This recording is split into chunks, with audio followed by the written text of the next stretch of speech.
Hello, what's up and what's happening? Welcome back to the Supersonics Association, NBA 2K8. We made it to the playoffs. We beat the number 2 seed, Houston Rockets. Big upset for our young Supersonics roster, but then we would lose in 6 games to those Golden State Warriors.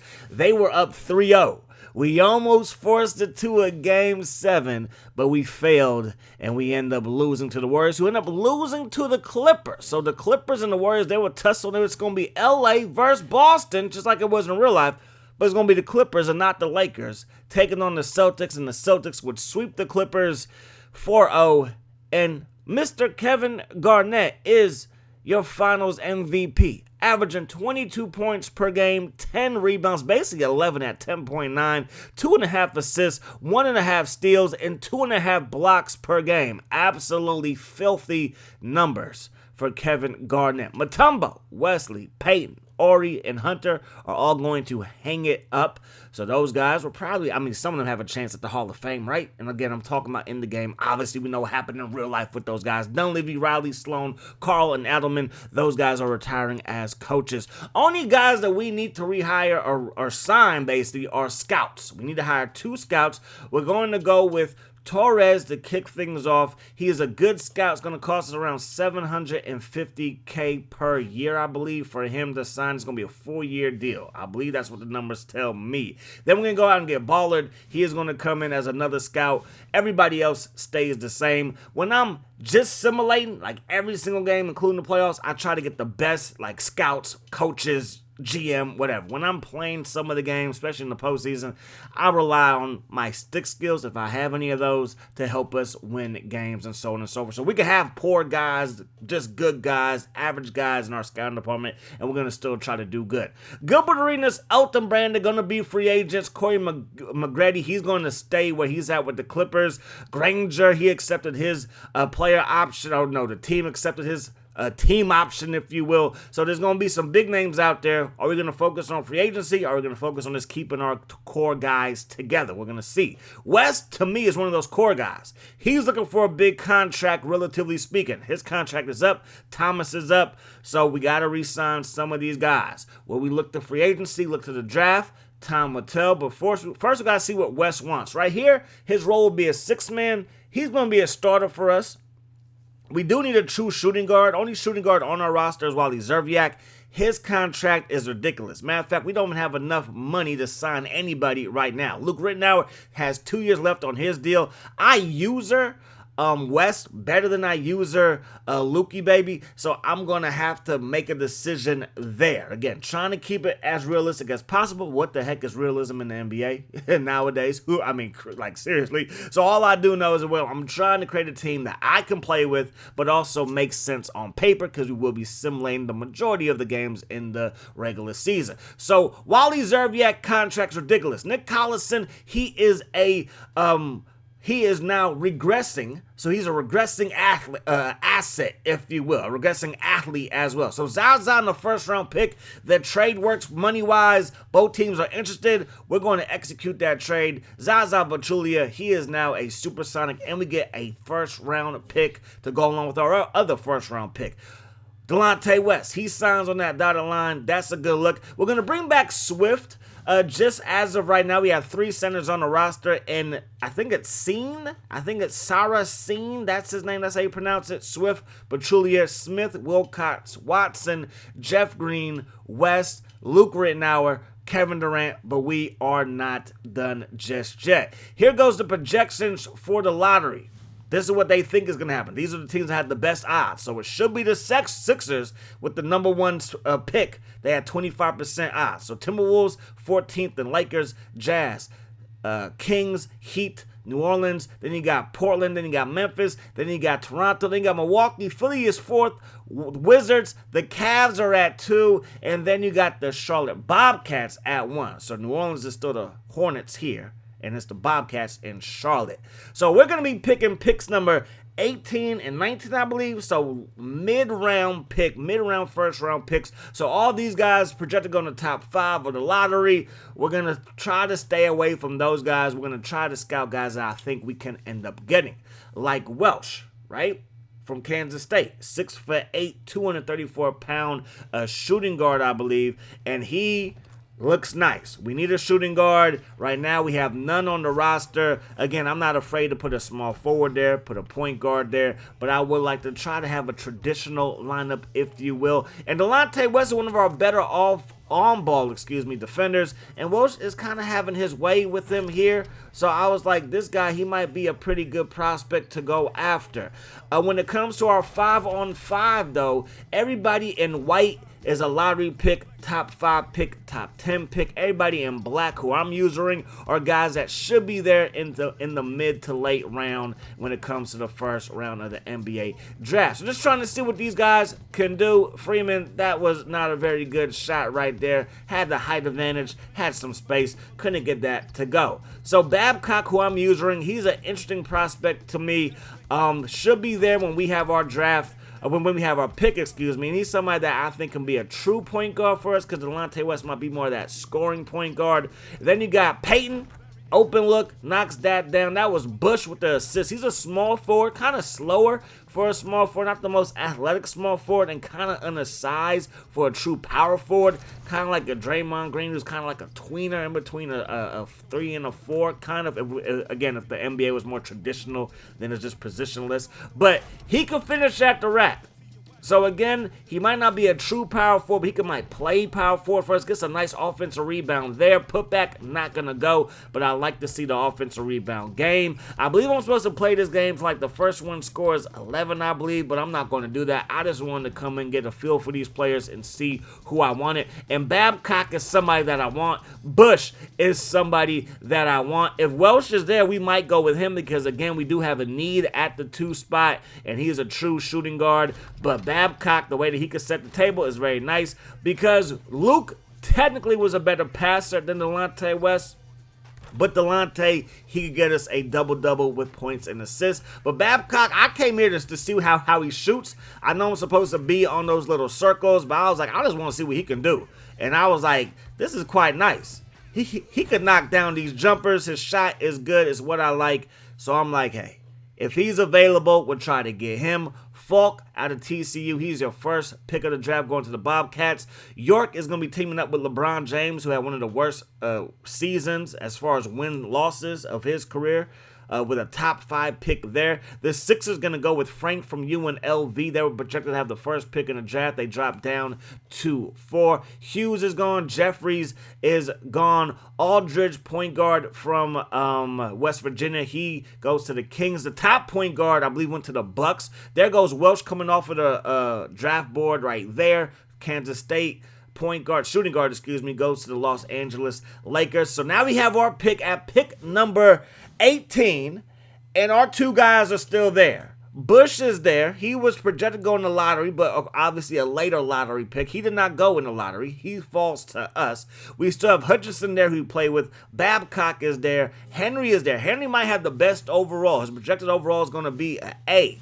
But we don't really need a power forward, and I feel like Bush can play power forward for us. So I go with Bush, and I'm going to go with Babcock. So I get the 2 guys that I wanted. Henry, he's going to end up falling to the Golden State Warriors, who again beat us in the semifinals. So there's a little storyline there. We passed on him, and maybe we could use a power forward without Nick Collison now there. Wilcox, we don't foresee him getting any better than what he is. So Henry might have been the guy there. He goes 24 overall to the Golden State Warriors. Griffin going to those Houston Rockets. And yeah, so now second round, it's time for us to have our start of the second round. Hutchinson, he goes to the Sixers. So not a bad draft for the Sixers. They might have wanted that first round pick. Who wouldn't have? But hey, we're going to pick up Tien Chong Kin. I'm not trying to be funny. That's how I think his name is pronounced. And that's, yeah, Chung or Kim. Yeah, there you go. Kim is our guy. And then when it comes to the off-season free agency, it kind of skipped ahead. So I don't think Gilbert Arenas was a free agent, or maybe he was. I'm gonna have to look at the roster again, but it seems like Bonzi Wells is like the top guy out there. He is a shooting guard. That might be a good look. But I'm like, no, let's make a splash at shooting guard. In this game, Andre Iguodala is a shooting guard. I think he more translates to a 3 in real life. Obviously, when he was with the Warriors, and I want to say with the Nuggets, he was a more of a 3. But here, he's a shooting guard. And with Seattle, we could use a shooting guard. So Luke, a first for Andre Iguodala. They're interested. It's a valid trade. And they're going to come back and negotiate and say, add Swift to it from Bakersfield. And I'm like, yeah, okay, we can do that. But I'm going to back out. I'm going to see who's there in free agency. I'm looking for somebody who can rebound and who has some potential, who's a good defender and still kind of young. And that's Jop, the ex-Dallas Maverick. He has 84 offensive rebound, 80 defensive rebound. I could take that. We still got Zaza Pachulia, so Swift is going to be a backup anyway. Andre Iguodala could be a star for us. Him and KD at the wings. I mean, we're talking about Michael and Scotty, with KD being Michael and not Scotty. Just because he's at the 3 doesn't mean he's Scottie Pippen. KD is still going to be that guy. Although, as of right now, Andre Iguodala has the higher overall. So we're going to fast forward free agency, and Jop does want to sign. So we could be like, nah, you took too long. But no, we're going to end up signing him. Now it's time for training camp. We had 100 points to spend based on what we were able to do last season with having the Rookie of the Year and making it to the postseason and upgrading our win-losses. So Babcock, he's going to get some love in training camp. He goes from 73 to 74. Passing gets upgraded. Ball handling gets upgraded. Shot and traffic also gets upgraded by 4 points. Then when it comes to perimeter shooting, we're going to go with Kevin Durant. Real life, he's an absolute sniper, and here he still needs some work. A mid-range shot is now 84. Three-point shot is 81. Shot off the dribble is now 88. This was a mistake. Offensive fundamentals with Andre Iguodala. His dunk was already at 99, so we only get a bump for his layup, which goes from 90 to 95. But his layup in traffic still leaves some to be desired. Then Jeff Green, athleticism, 94 for his vertical, 80 for his speed. Now he goes up to 81 overall. Last year, we went heavy on the practices. It was kind of normal. I think this time for the effort level, we're going to stay on light, and we're going to rotate our practices a little bit better. We're going to go offense, defense, offense, defense, offense, defense. Last year, second half of the season, it was all offense because I was like, yo, we just need to outscore teams. I don't think we're going to stop too many people. So preseason basketball, we haven't lost a game.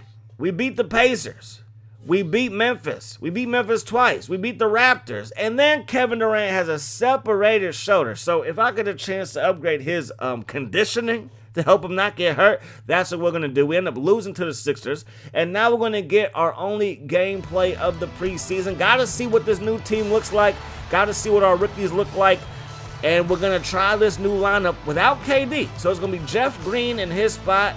We got West at the point, Andre Iguodala at the 2, Green at the 3, at the 4, Wilcox at the 5, Pachulia going up against Tinsley, Daniels, Dunleavy, Murphy, and Jermaine O'Neal, representing those Indiana Pacers. O'Neal on the low block over Pachulia.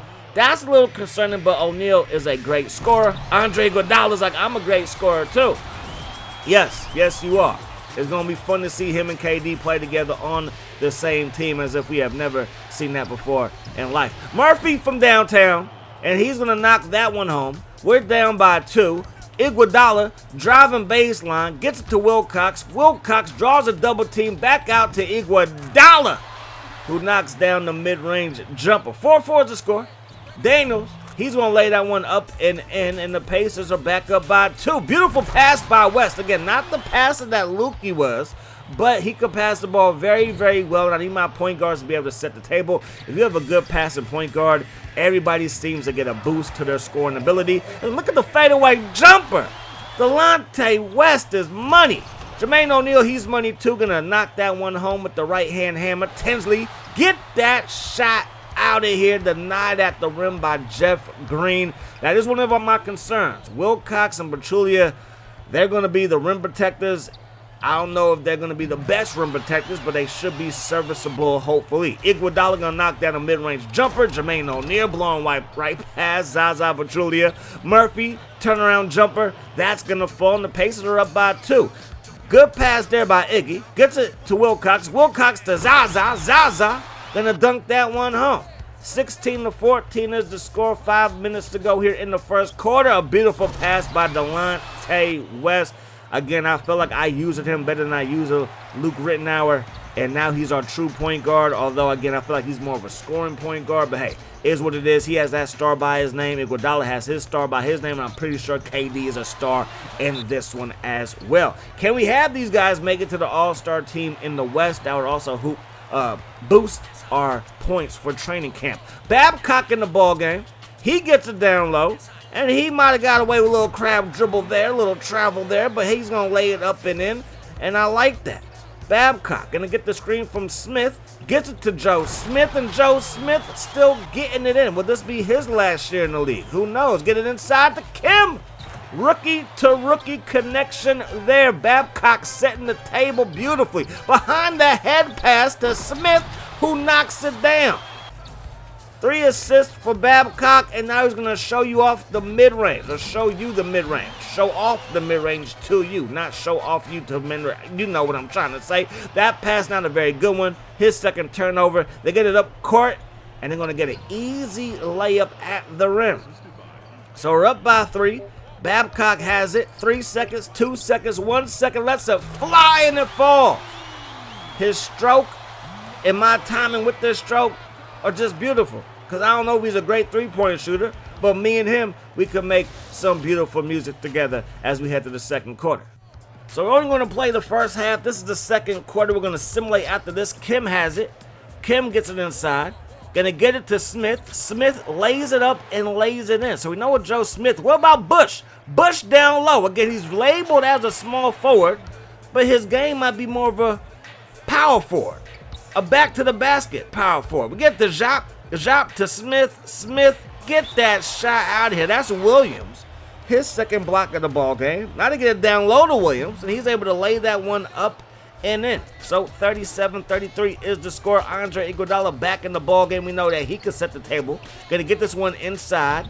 And Seen, I believe that's how you pronounce it. That's what the announcer was saying, was Seen. So I guess, I don't know. I'm going to figure it out, though, because I don't want to mispronounce my guy's name. You feel me? Babcock, he has it, gets it up court quickly. Going to find Andre Iguodala, and that's just beautiful offense right there. 8 points for Iguodala in the final preseason game. Big rebound there. We have an 8-point lead. Can we push it to double figures? Babcock has it, gets it to Jeff Green. Jeff Green back to Babcock from downtown. No, but Iggy with the rebound. And Andre Iguodala lays it up and in, and that did give us a 10-point lead, but now the lead is back down to 8. And then we force a turnover. Zaza forcing the steal there, gets the steal there. We get it to Iggy. Iggy gonna drive baseline, and look out! Just, he doesn't care that your mama's watching this. He's going to embarrass you. He embarrassed the whole roster right there. 45-37, Iggy inside. Great footwork right there. Lays it up and in. Zaza out to Andre Iguodala. Knocks home a 3. I was worried about his shooting, but again, his stroke is very, very nice. It's easy to figure out when to let it go.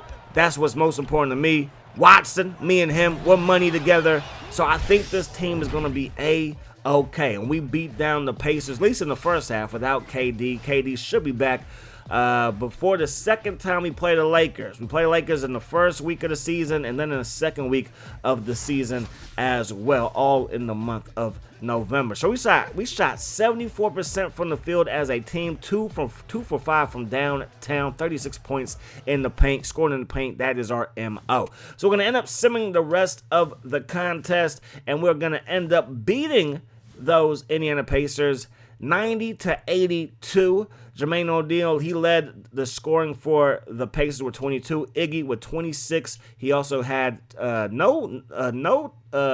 just 2 assists. I'm about to say no assists, but 2 assists for him. Babcock, he finished with 7 points and 4 assists, like he did at the halftime break. So I'm trying to figure out how I want to do season number 2. For the postseason, we did upgrade the quarter length to 10 minutes. I'm thinking about dropping it back down for the regular season to 8 so that we could play more games. It's probably going to be 2 to 3 games per episode, so we might drop it to like 9. I might also keep it at 10 because I like the way the game plays. I like the stats and everything else when it's at 10-minute quarter. So I'm going to figure that out. Looking at it, we're probably going to play the Warriors because they kicked us out the postseason. Probably going to play the Celtics because they won the championship. Maybe we'll take on the Lakers. Probably going to be three games for the month of November that we play, and then we'll jump into December action. But that's going to do it. Hope you guys enjoyed the video. I do hope that the rest of the day is the best of your day. Too many game, my friends. Peace, love. How's sauce?